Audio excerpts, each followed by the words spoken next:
invitar a que el día de hoy abra la escritura, por favor, en el Evangelio de Juan, capítulo 5. Vamos a leer del versículo 1 al versículo 9.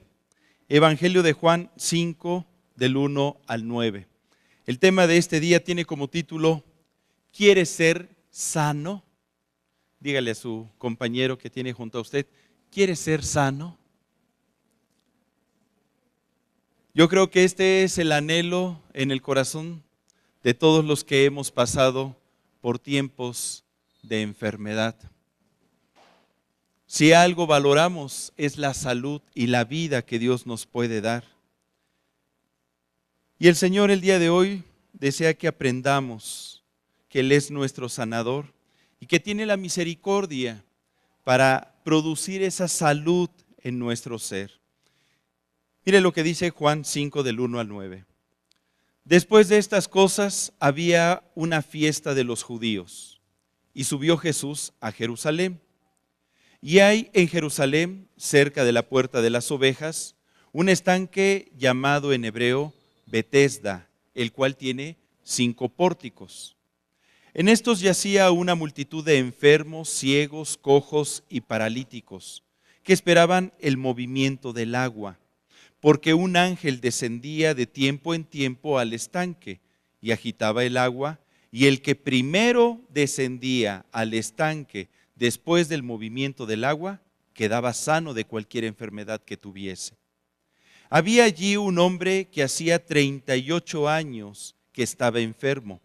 Cuando Jesús lo vio acostado y supo que llevaba ya mucho tiempo así, le dijo, ¿quieres ser sano?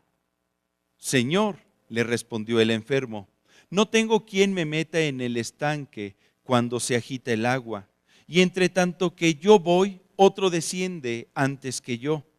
Jesús le dijo, levántate, toma tu lecho y anda.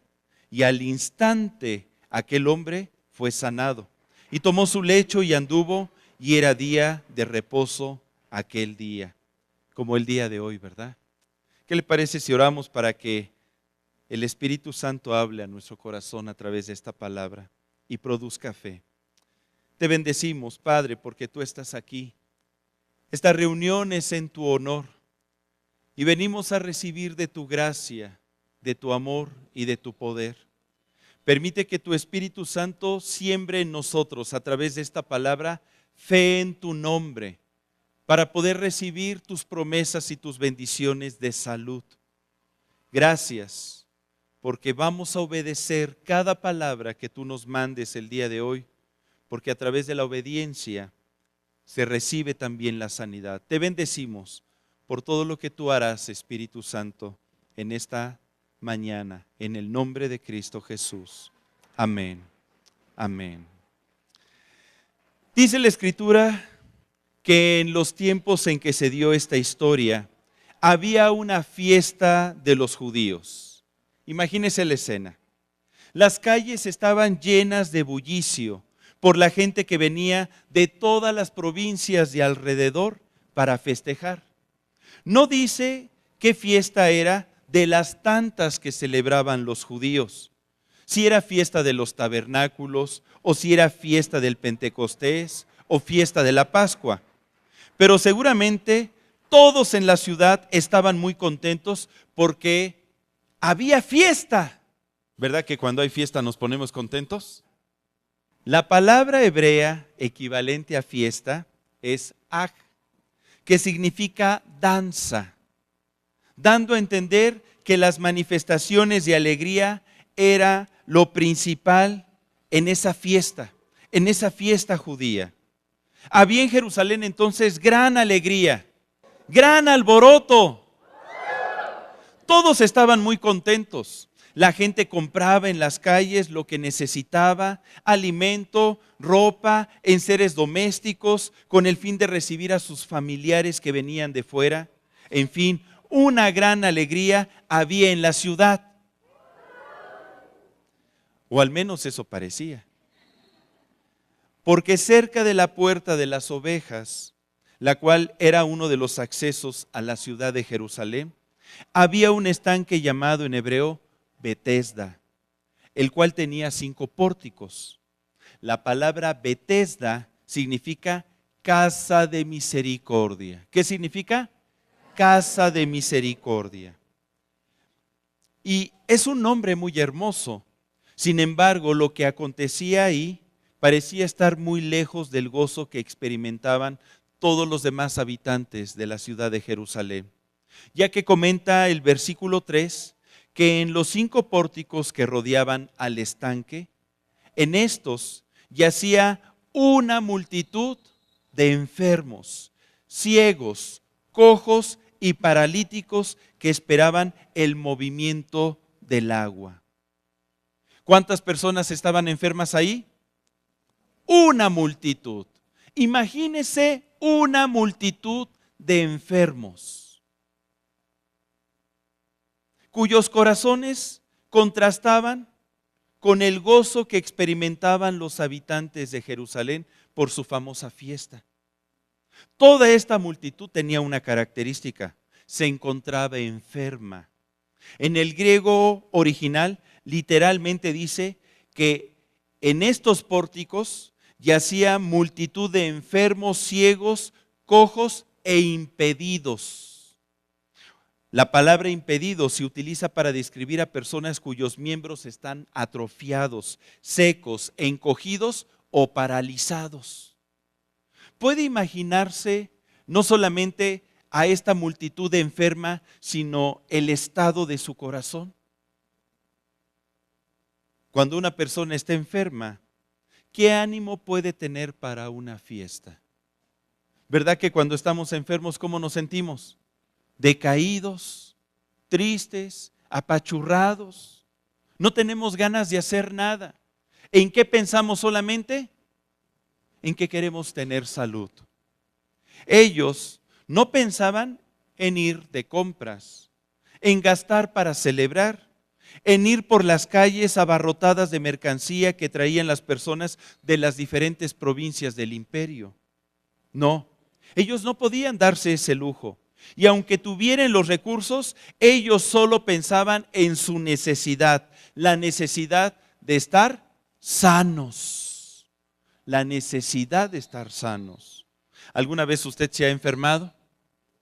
Yo creo que sí, todos nosotros.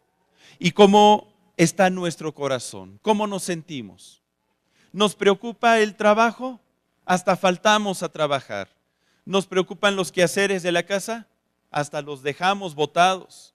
Lo único que queremos es ser sanos, sentirnos bien. Cuando uno está enfermo, en ese momento nos damos cuenta que la vida no es como la estábamos apreciando, porque percibimos que las cosas materiales no son la verdadera felicidad en este mundo. Nos damos cuenta que el tiempo, la vida y la salud son los dones más grandes que Dios nos pueda dar. Cuando estamos enfermos, en ese momento nos damos cuenta de qué tan temporales y frágiles somos. Jesucristo afirmó en una ocasión, ahí en Lucas 12:15, que la vida del hombre no consiste en la abundancia de los bienes que posee. Lo dejó muy claro. La felicidad, el gozo, la paz no consiste en la abundancia de bienes que poseamos. Mucha gente vive afanada por querer obtener bienes y riqueza, sin darse cuenta que lo más importante ya lo tiene, la salud y la vida. Y tenemos que estar contentos por lo que Dios nos está dando. Todos estos enfermos estaban ahí en el estanque de Betesda porque seguramente no tenían recursos económicos para ir al médico. Y si los hubiesen tenido, ¿de qué sirve el dinero cuando los médicos le declaran a uno como desahuciado? Dígame, ¿de qué sirve? Cuando uno ya tiene una enfermedad terminal, ¿qué es lo que nos queda? Hermano, ¿qué es lo que nos queda? Le voy a decir una cosa: la misericordia de Dios. Porque es cuando las personas se dan cuenta que tienen que poner sus ojos en Dios. Cuando ya no hay solución. en nuestras fuerzas, con nuestros recursos. Lo único que nos queda es la misericordia de Dios. Y ¿sabe? Tenemos un Dios que es misericordioso. Tenemos un Dios que nos ama. Un Dios que tiene cuidado de nosotros. Y aun cuando la medicina diga, ¿sabes qué? Te vas a petatear. Si el Señor dice, yo te voy a dar vida y vida en abundancia, yo lo creo y lo recibo. ¿Y sabe qué? Se cumple, porque tenemos un Dios que para Él nada hay imposible. Tal vez usted actualmente no se encuentra enfermo físicamente, pero ¿cómo anda anímicamente? ¿Cómo ha estado su corazón? Porque esta multitud que estaba aquí en el estanque de Betesda no estaba solamente enferma físicamente, sino que seguramente se encontraba enferma del alma. Una persona enferma y desahuciada es poco probable que experimente gozo en su corazón, sobre todo si tiene muchos años con una enfermedad. Una enfermedad llega el momento en que se vuelve algo desgastante, va desgastando nuestro ánimo. Y en el versículo 3 describe más precisamente a 3 tipos de personas que se encontraban ahí. Dice que se encontraban ciegos. Los ciegos son los que no tienen la capacidad de ver. Los cojos, los que no tienen la capacidad de caminar. E impedidos y limitados, esto es, los que no tenían la capacidad de actuar, de hacer, por tener posiblemente algún miembro encogido, seco o atrofiado. ¿Sabe que la condición física de estas personas bien pudiera representar la condición anímica o espiritual de aquellos que les cuesta trabajo confiar en Dios? ¿Por qué? Porque ¿cuántos serán los que teniendo ojos no ven? Y por eso toman malas decisiones en la vida. No ven las manifestaciones de Dios alrededor de ellos y por eso no pueden creer y no se acercan a Dios. ¿Cuántas personas están ciegos de ira o de enojo o tienen algún sentimiento atravesado que en ocasiones les lleva a realizar todo tipo de atropellos? ¿Cuántas personas teniendo pies caminan como si estuviesen cojos y no pueden avanzar en la vida? No prosperan, no salen adelante. ¿O cuántos viven limitados o impedidos para vivir porque algo dentro de ellos los está secando o atrofiando? Personas que se vuelven disfuncionales anímicamente. Una enfermedad física y anímica. Era lo que posiblemente se estaba manifestando en todas estas personas. Esta multitud, sin esperanza, vivía en esos 5 pórticos del estanque de Betesda, con un solo anhelo: ver el movimiento del agua. Porque ahí en el versículo 4 de Juan 5, de nuestro pasaje base, dice que un ángel descendía de tiempo en tiempo al estanque y agitaba el agua. Y el primero, repita conmigo, el primero que descendía al estanque después del movimiento del agua, quedaba sano de cualquier enfermedad que tuviese. ¿Puede imaginarse esta escena?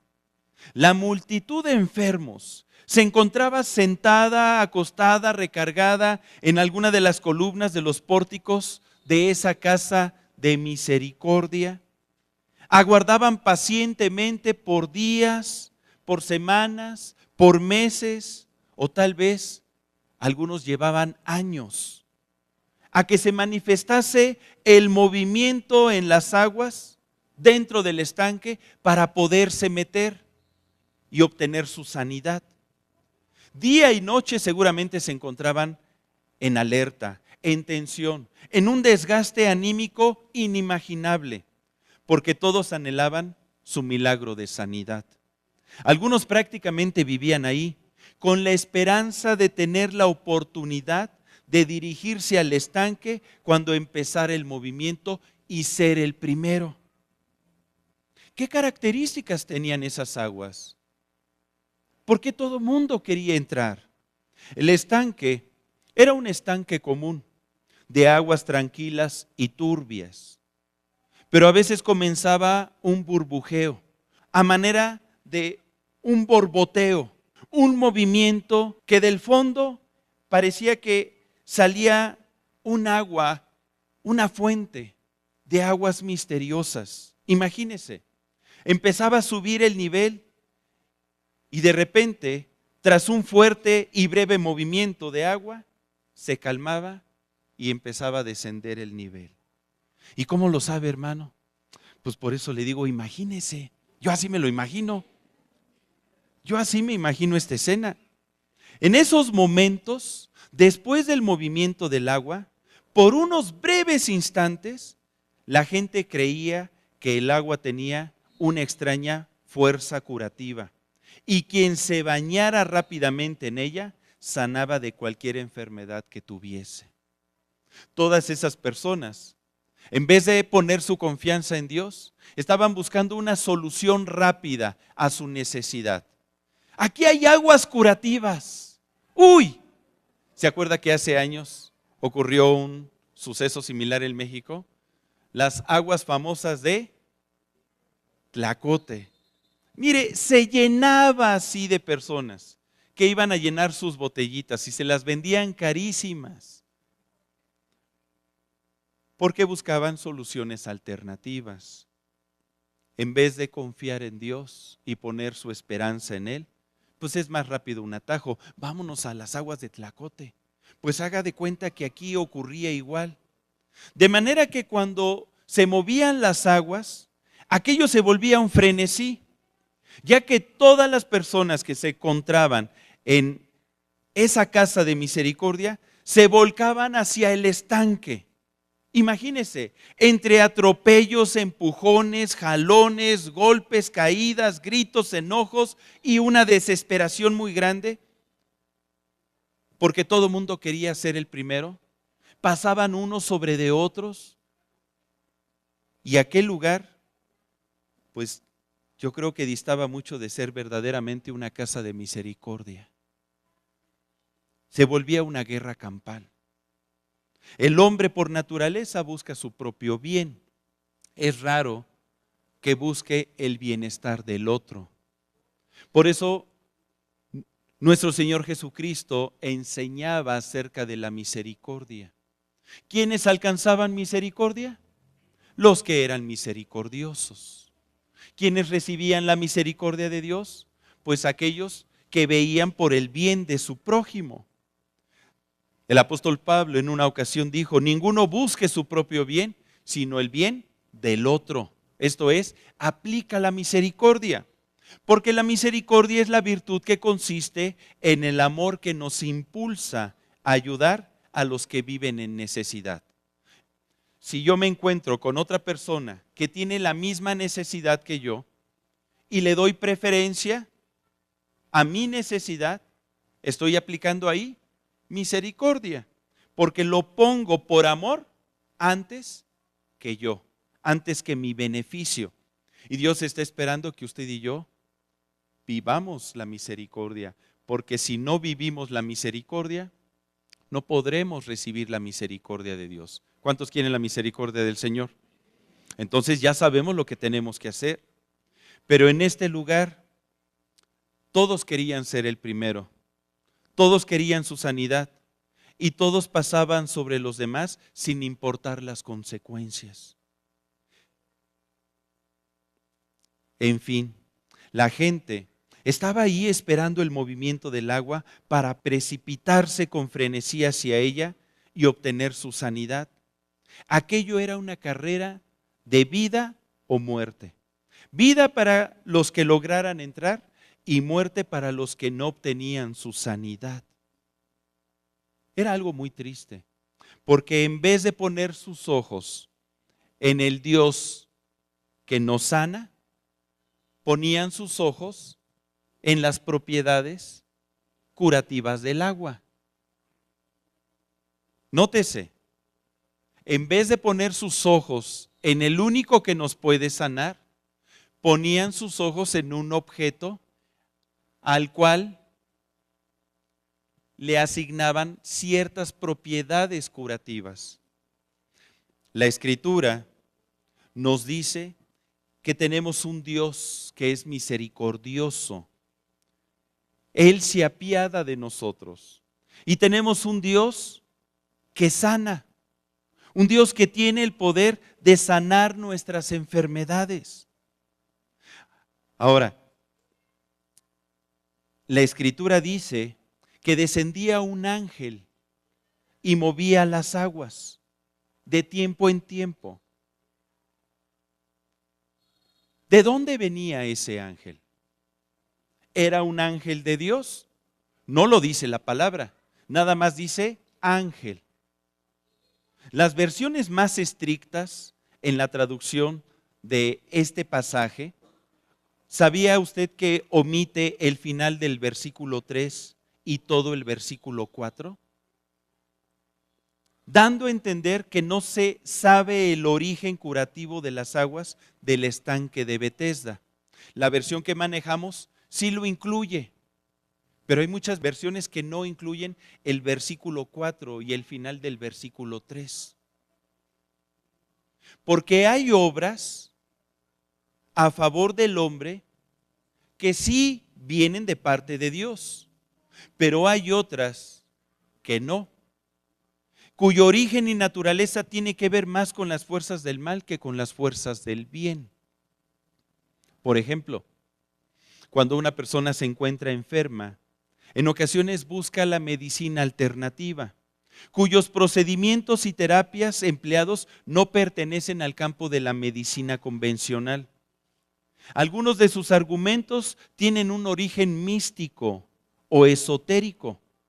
Por ejemplo, el naturismo, el biomagnetismo, la musicoterapia, las mesoterapias, la jugoterapia, la cromoterapia, el empleo de cristales y chakras, incluso hasta se anuncian. Otras formas, todavía más terribles, son las que tienen que ver directamente con el campo del ocultismo, donde las fuerzas del mal se hacen presentes.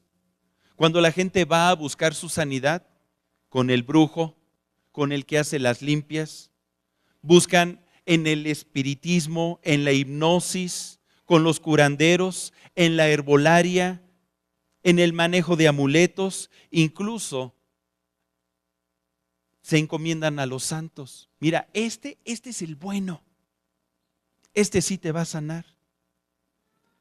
Y mucha gente enferma físicamente o del alma, en su desesperación pone sus ojos en lo equivocado, en aquello que solamente exprime sus recursos económicos y que incluso puede conducirlos a la muerte. ¿Qué nos dice la palabra al respecto? Mire, acompáñeme a Deuteronomio 18, del 9 al 14. Deje ahí una marca que vamos a volver al rato. Y Deuteronomio 18, del 9 al 14 comenta. Son palabras de Dios hacia su pueblo, a manera de mandamiento. Cuando entres a la tierra que el Señor tu Dios te da, no aprenderás a hacer según las abominaciones de aquellas naciones.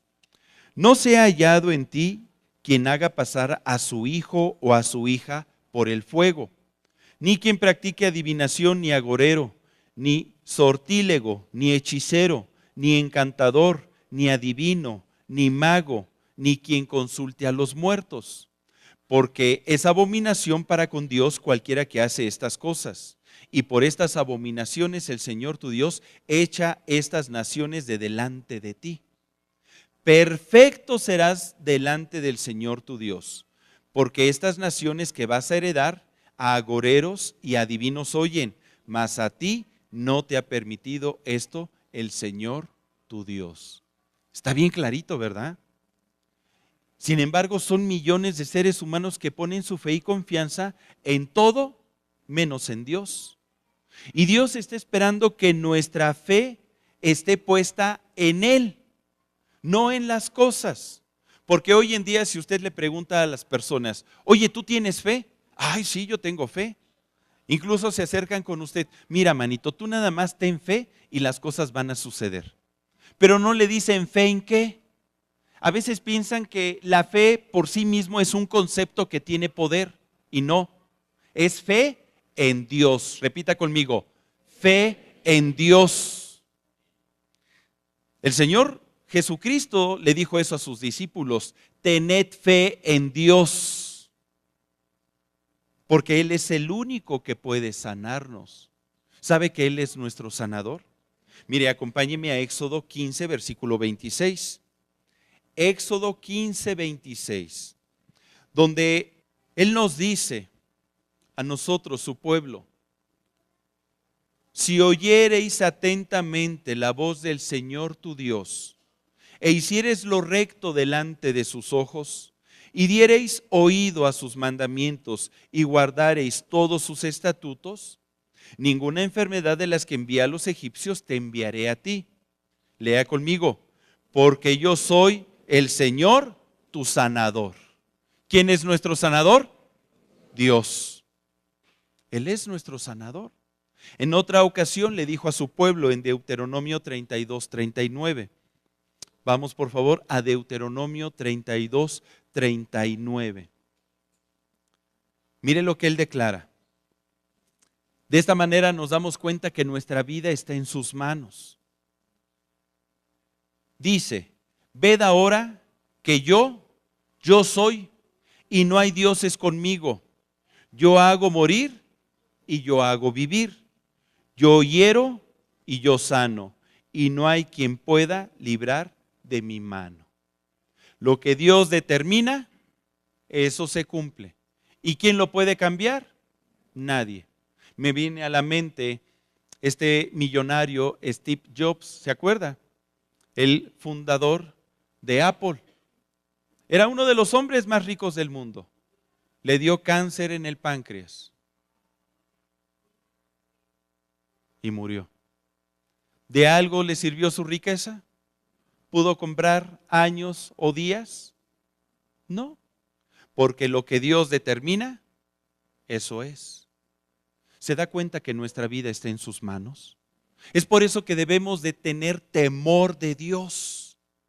No me refiero a un miedo, sino a una reverencia, como hemos venido platicando, a una actitud de adoración al Señor, de respeto, de obediencia, de querer caminar con Él sabiendo que nuestra vida le pertenece y que estamos en sus manos y que estamos en las mejores manos.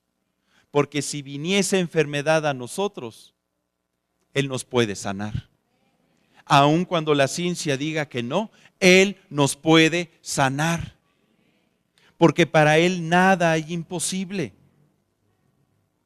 Sin embargo, toda esta multitud de enfermos, teniendo la oportunidad de ir y buscar al Dios verdadero, porque el estanque de Betesda se encontraba muy cerca del templo de Jerusalén, a unos cientos de metros. No, ellos no fueron a buscar a Dios. Ellos estaban confiando en que se moviese el agua y pudiesen meterse lo más rápidamente posible. ¿Qué tal si no era un ángel de Dios, si no era un ángel maligno el que descendía y movía las aguas? ¿Qué tal si era el enemigo que estaba desarrollando esta estrategia para apartar el corazón y la fe del pueblo, para que no tuviesen fe en Dios, en el Dios verdadero? ¿En verdad, hermano? ¿Usted cree que esto pudo haber sucedido? Claro. Mire, ¿qué dice 2 de Corintios 11:14? El apóstol Pablo lo describe muy bien al decir, 2 de Corintios 11:14, y no es maravilla, porque el mismo Satanás se disfraza como ángel de luz. ¿Quién es el maestro del disfraz? Satanás. Incluso se disfraza como ángel de luz. La Biblia no describe la naturaleza de este ángel. Posiblemente por eso es que en las versiones más rigurosas emiten el versículo 4. No sabemos si venía de Dios o no, pero la Biblia sí nos enseña a que todo lo tenemos que examinar. Todo lo tenemos que discernir, si viene de Dios o no. Usted tiene que discernir esta palabra. Tiene que discernir al predicador y el espíritu con que se está predicando. Hay que discernir las bendiciones, porque no todo lo que brilla es oro. ¿Y cuántas veces el enemigo puede venir y ponernos en charola de plata cosas que pudieran parecer una bendición y no son una bendición? Y lo que busca es alejarnos de Dios. Hay que discernir el origen de todas las cosas que vienen alrededor de nosotros. Dice el apóstol Pablo: examinadlo todo, retened lo bueno, absteneos de toda especie del mal. Ahora, volviendo al pasaje base, si leemos ahí en Juan 5, del 5 al 6, dice que en medio de toda esa multitud de personas enfermas, había allí un hombre que hacía 38 años que estaba enfermo. Cuando Jesús lo vio acostado y supo que llevaba ya mucho tiempo así, le dijo: ¿quieres ser sano? Imagínese, entre toda esa multitud había un hombre que llevaba 38 años enfermo. ¿Cómo cree que era la condición de esta persona? Yo creo que ya vivía un desgaste anímico, ya no tenía esperanza, él estaba derrotado, él no sentía la bendición de estar vivo.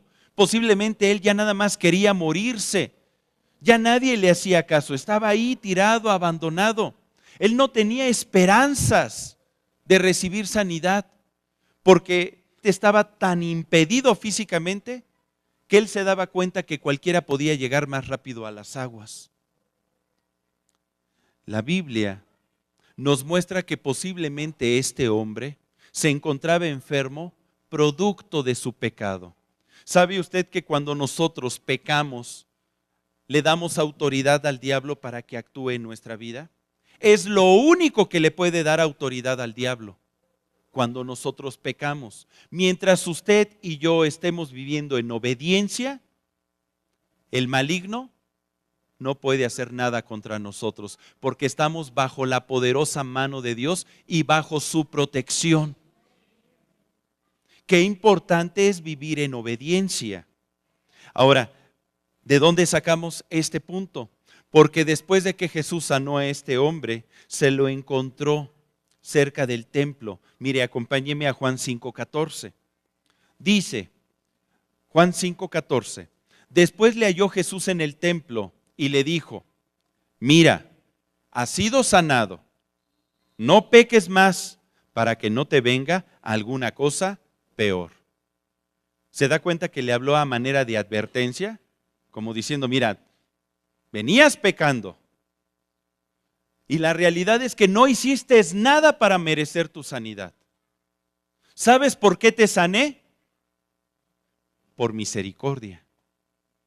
Aprovecha esta misericordia que Dios está teniendo contigo y no peques más, porque te puede venir algo peor. ¿Habrá algo peor que estar 38 años enfermo?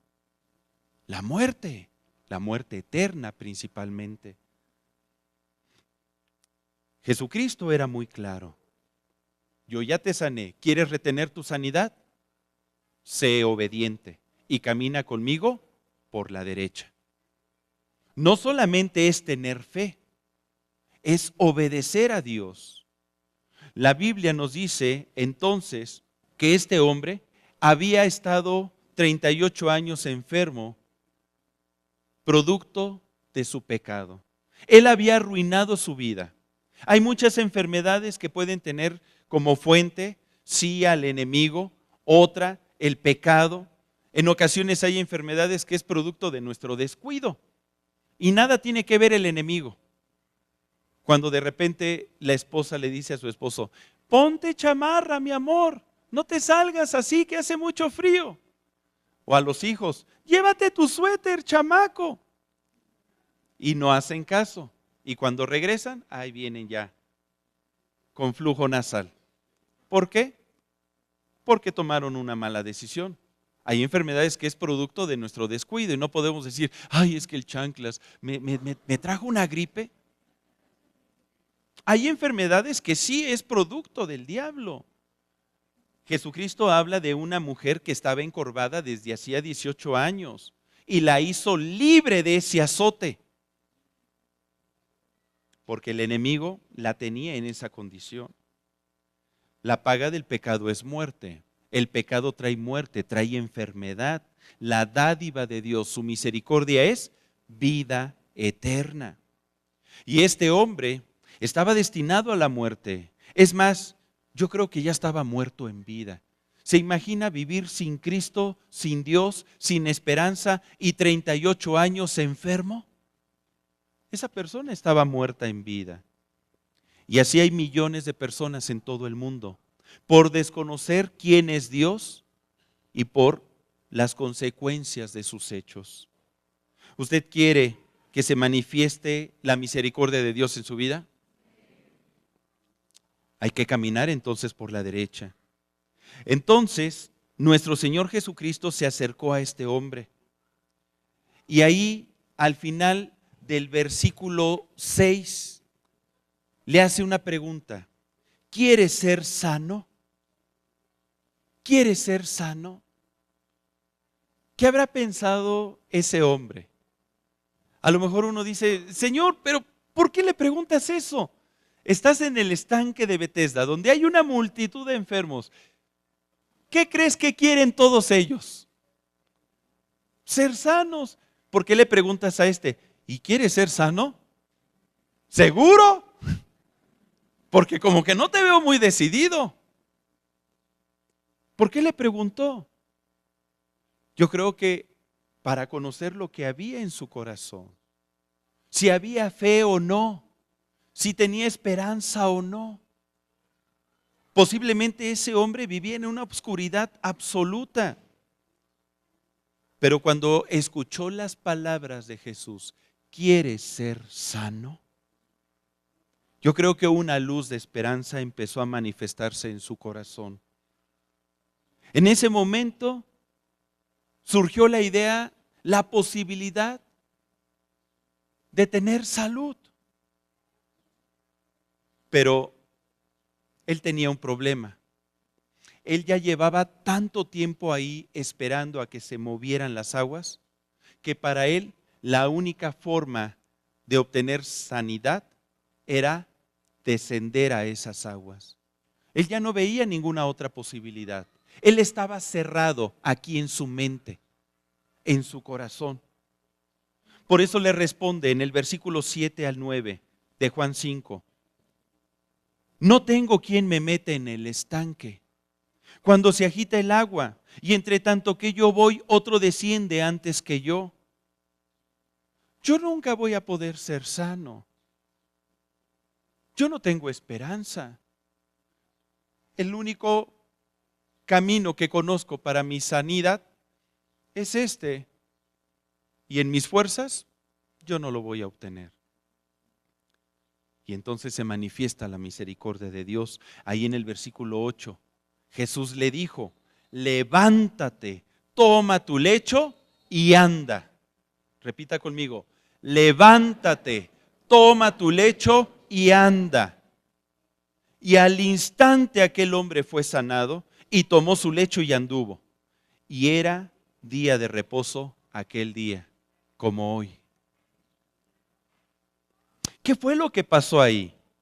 En ese momento, ese hombre recibió las palabras de Jesús. Una palabra con autoridad, porque el nombre de Jesús es sobre todo nombre, sobre todo poder y autoridad que se nombre en este siglo y en el venidero. ¿Qué significa? Que su nombre es más grande que cualquier nombre de enfermedad. Este hombre llevaba 38 años enfermo. No dice qué tipo de enfermedad. Pero a mí sí me queda claro que cuando el Señor dice, levántate, toma tu lecho y anda, cualquier enfermedad, Dios la puede sanar. Cualquier enfermedad. Y fue lo que aconteció con este hombre, porque escuchó la palabra de Jesús. La Biblia dice que la fe viene por el oír. ¿Qué produjeron esas palabras de Cristo en este hombre? Fe. Fe. Pero una fe no sirve si no tiene obras. Porque la Escritura dice que la fe sin obras está muerta. ¿Cuáles son las obras? La obediencia a esa fe. El Señor le dijo, levántate, toma tu lecho y anda. Yo quiero imaginarme ese momento. Esas palabras penetraron la mente, el corazón del hombre que estaba ahí postrado. Una luz, una confianza, una certeza, porque esa es la fe, la certeza de lo que se espera, la convicción de lo que no vemos. Y lo único que dijo, pues voy a obedecer. Y en ese momento tomó su lecho, se levantó y empezó a andar. Obedeció. Obedeció. ¿Qué significa? Que este milagro se gestó gracias a que se combinaron dos hechos. En primer lugar, las palabras de Jesús, que produjeron fe en el corazón de este hombre. Y en segundo lugar, esas mismas palabras que produjeron en el corazón del hombre el querer obedecer. La fe y la obediencia a través de las palabras de Jesús. De ahí la importancia que usted y yo, querido hermano, leamos este libro. Lo memoricemos, lo creamos y sobre todo, lo obedezcamos. Porque de esa forma es como los milagros van a empezar a gestarse. Es como el Dios de misericordia va a poder actuar a favor de nosotros. La fe y la obediencia hacia Dios.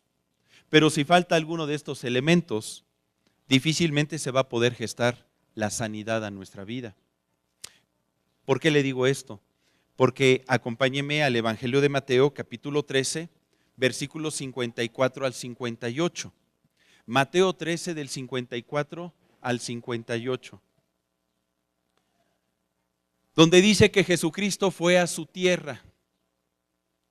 Mire, Él como nosotros, ¿verdad? Nos gusta ir a visitar nuestra tierra. Y dice que les enseñaba en la sinagoga de ellos, de tal manera que se maravillaban y decían, ¿de dónde tiene esta sabiduría y estos milagros?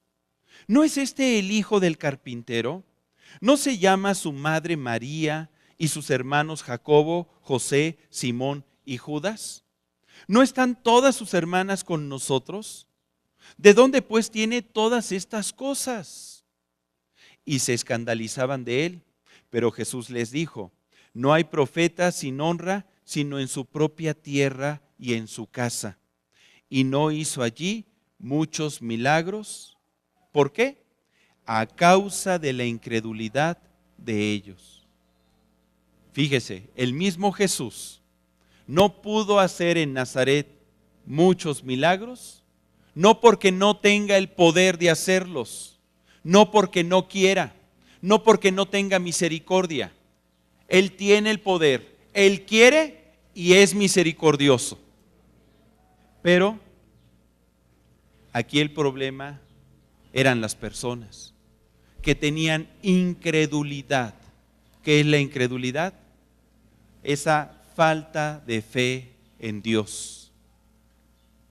La incredulidad nos cierra la puerta para recibir de parte de Dios sus misericordias y su gracia.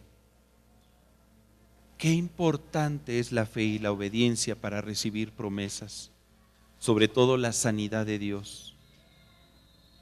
Hermano, nada más eso se necesita. Pues qué fácil. No se crea, no es tan fácil. Cuesta trabajo desarrollar la fe, es como un músculo. Cuesta trabajo desarrollar la obediencia, ¿sí o no? Pero de esto vamos a hablar en otra ocasión.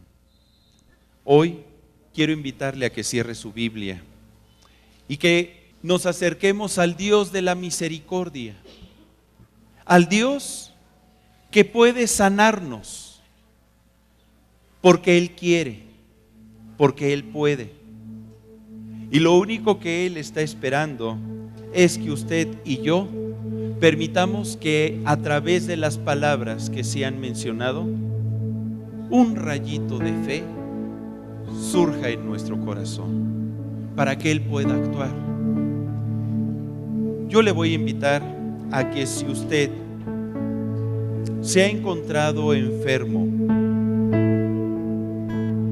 si usted tiene algún dolor, póngase de pie.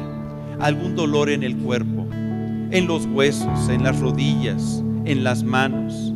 Si usted ha estado sufriendo de migrañas, si usted ha estado sufriendo de problemas digestivos, posiblemente algunas úlceras estomacales, o posiblemente en el intestino grueso, a lo mejor ha estado padeciendo de un colon nervioso, o posiblemente ha evacuado con sangre, ha tenido opresiones en el pecho, falta de respiración, o tal vez alguna parte de su cuerpo le ha estado doliendo, algún músculo, algún nervio, algún tendón. El día de hoy vamos a orar, porque esta casa es una casa de misericordia, porque aquí vive el Señor, porque en esta iglesia se mueve el Espíritu Santo y Él desea manifestar su misericordia sobre todos nosotros. Posiblemente usted no está padeciendo algo físico. Tal vez la enfermedad que usted está padeciendo es una enfermedad del alma, algún dolor, alguna tristeza. A lo mejor hay algún enojo que ha estado ahí desde hace tiempo y no ha podido deshacerse de él. Alguna falta de perdón hacia alguien, alguna molestia. Posiblemente una decepción. Yo le voy a invitar a que se ponga de pie para que podamos orar. Y no vamos a ir a las aguas, porque usted y yo no esperamos ese movimiento de aguas, pero sí esperamos el movimiento del Espíritu Santo a favor de nosotros. Yo le voy a invitar a que ponga su mano en aquella parte del cuerpo en el que usted tiene necesidad que el Señor se manifieste en salud. Si es algún sentimiento, póngalo ahí en su corazón. Si es algo anímico, póngalo en su corazón, su mano.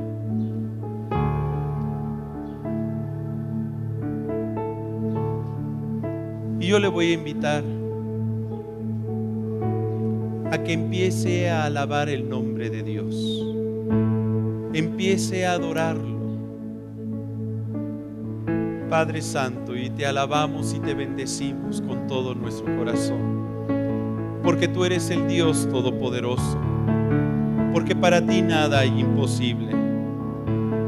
Y si venimos delante de ti, es porque creemos en tu amor y en tu misericordia. Posiblemente todos esos enfermos que estuvieron en el estanque de Betesda nos representan a nosotros. Tú conoces la condición en la cual nos encontramos cada uno. Tú conoces nuestras necesidades. Tú sabes, Señor, qué es lo que anhelamos. Y venimos delante de ti, Señor, a adorarte y a bendecirte, a proclamarte, Señor, de nuestro corazón y de nuestra vida, a decirte que alejados de ti nada podemos hacer, que tú eres nuestra esperanza, que tú eres nuestra fortaleza, que solamente nuestros ojos quieren estar puestos en ti, en el único Dios verdadero. Recibe nuestra alabanza, Señor. Recíbela en el nombre de Jesús. Ante ti hoy me encuentro y postrado me presento. Tu esplendor me conquistó. Con tu paz me abrazas, me rodeas con tu gracia, tu amor me inunda.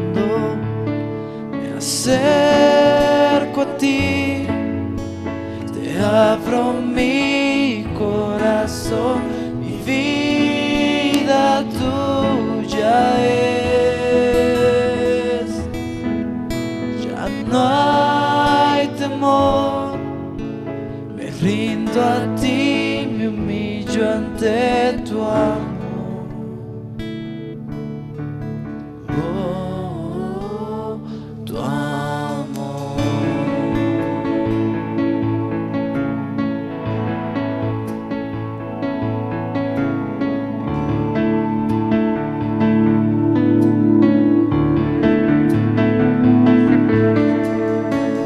Si me pierdo, tú me encuentras y levantas mi cabeza. Puedo ver tu majestad,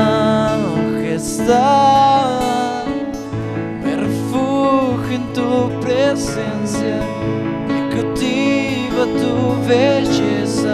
Quiero estar donde tú estás, me acerco a ti, te abro mi corazón, mi vida tuya es. Ya no hay temor, me rindo a ti, me humillo ante tu amor. Oh, tu amor. Padre Celestial, y venimos en esta mañana a buscar tu misericordia. Te damos gracias de antemano por la sanidad que tú ya nos has dado a través de nuestro Señor Jesucristo, porque hace 2000 años Él murió en la cruz y Él recibió el castigo de nuestra paz, y por su llaga hemos sido todos nosotros curados. Ya lo hiciste, Padre, y en esta mañana queremos darte gracias por el obrar de tu Espíritu Santo, por el poder de tu sangre preciosa que fue derramada en la cruz. Gracias porque tú estás sanando nuestro cuerpo, desde la punta de la cabeza hasta la punta de nuestro pie. Tú estás sanando los huesos, estás quitando todo dolor, Señor, en las articulaciones. Estás enderezando inclusive miembros. Estás permitiendo, Señor, que haya salud en todo nuestro sistema digestivo, en todo nuestro sistema circulatorio. Incluso, Señor, si hubiese tumores en este momento se secan en el nombre de Jesús. No tienen parte ni suerte con nosotros. Los desarraigas, aquello que nos hace la guerra, en el nombre de Jesús deja de ser. Lo buscarán y no los encontrarán, porque tú los has secado y tú produces vida en cada célula de nuestro cuerpo, de tal manera, Padre, que podamos disfrutar de esta vida y de esta sanidad que tú nos das. Cesan todas las migrañas, cesan todos los dolores, todas las inflamaciones intestinales. En el nombre de Jesús, tú fortaleces nuestro corazón, vivificas la circulación en nuestro cuerpo, permites que en el nombre de Jesús haya vida y se transporte a través de nuestra sangre a todo nuestro cuerpo. Este es el mandamiento que tú nos das: vida y vida en abundancia, salud y salud plena en tu nombre, en el nombre de nuestro Señor Jesucristo. Gracias te damos, Padre. Aún recibimos la sanidad de nuestra alma. Gracias porque cesa todo dolor, toda angustia, toda tristeza. En el nombre de Jesús, toda falta de perdón sale de nuestra vida y tú nos llenas de tu amor. Un espíritu de gozo, un espíritu de alegría, un espíritu de vida anímica se manifiesta en nuestro ser. Te bendecimos, Padre, porque lo recibimos en este momento, porque tú ya lo has hecho para nosotros, porque tu misericordia es grande y por eso te alabamos con todo nuestro corazón. Te bendecimos.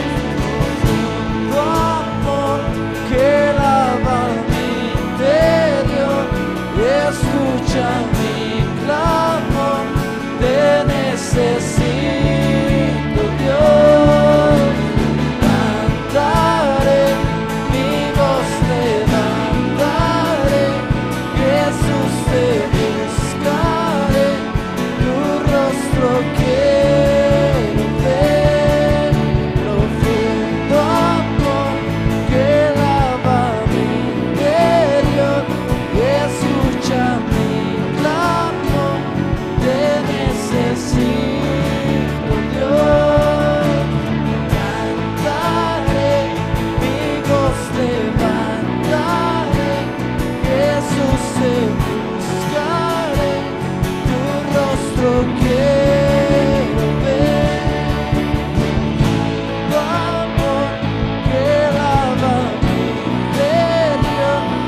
escucha mi clamor, te necesito, Dios.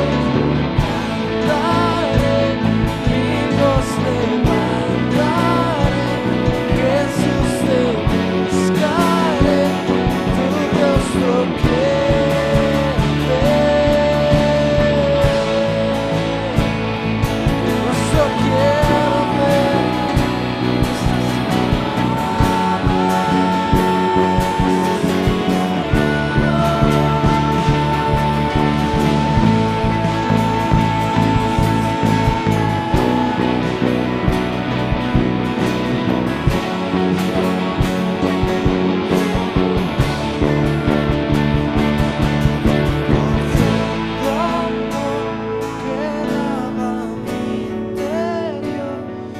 Escucha mi clamor, te necesito, Dios.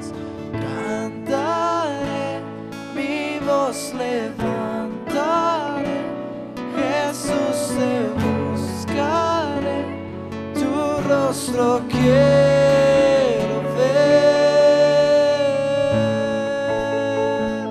Te damos gracias, Padre, por lo que el día de hoy has depositado a través de tu Espíritu Santo, a través de tu palabra, en cada uno de nosotros.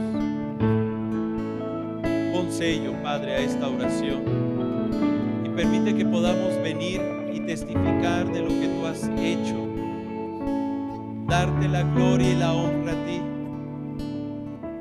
porque tú eres el Todopoderoso, tú eres misericordioso. Y te damos gracias, Señor, porque podemos disfrutar de esta misericordia. Ahora permite, Padre, que podamos nosotros caminar en obediencia, en santidad, todos los días de nuestra vida. Enséñanos a guardar nuestra sanidad. Gracias te damos por lo que tú has hecho. En el nombre de Cristo Jesús. Amén. Y el Espíritu Santo, hermano, va a estar trabajando a lo largo de la semana en su vida. Mantenga esa sanidad que el Señor le da. Recíbala y manténgala por fe.